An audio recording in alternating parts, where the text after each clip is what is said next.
ہمارے بزرگوں میں سے ایک بزرگ ہے، تو ان سے کسی نے پوچھا کہ اب ان کا انتقال ہوا ابھی حال ہی میں، کہ اللہ تعالیٰ کے قریب ہونے کے لیے اور اس سفر کو طے کرنے کے لیے کیا شرائط کیا ہے، کیا چیزیں اس کے اندر ضروری ہیں؟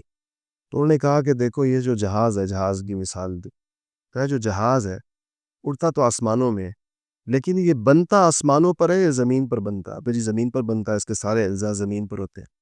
تو کہا کہ اس کو کیا چیز اڑاتی ہے؟ جب یہ زمین پہ بنتا ہے، لوہا بھی زمین کا ہوتا ہے، اور ہر جو چیز اس کے اجزاء ہیں سارے زمین کے ہوتے ہیں، اس کو اڑاتی کیا چیز؟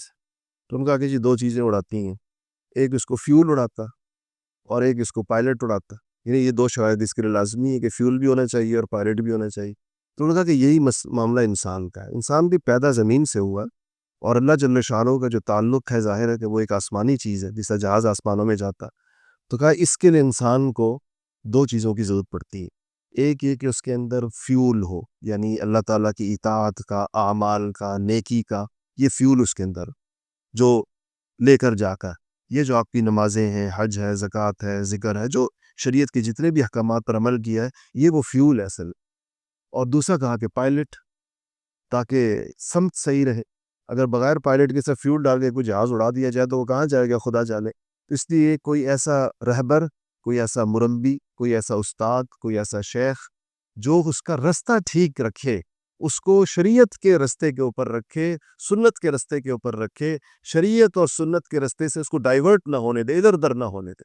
کہا کہ اگر ان دو چیزوں کا کوئی بندہ اہتمام کر لے گا تو اس کو، اور حادثہ کب پیش آتا ہے عام طور پر آپ دیکھیں تو حادثہ اس وقت پیش آتا ہے جہازوں کے اندر اور بہت سارے اسباب کے اندر، کہ جب اس کے فیول کے اگر ٹینک ہے جو اس کے اندر کوئی سوراخ ہو جائے۔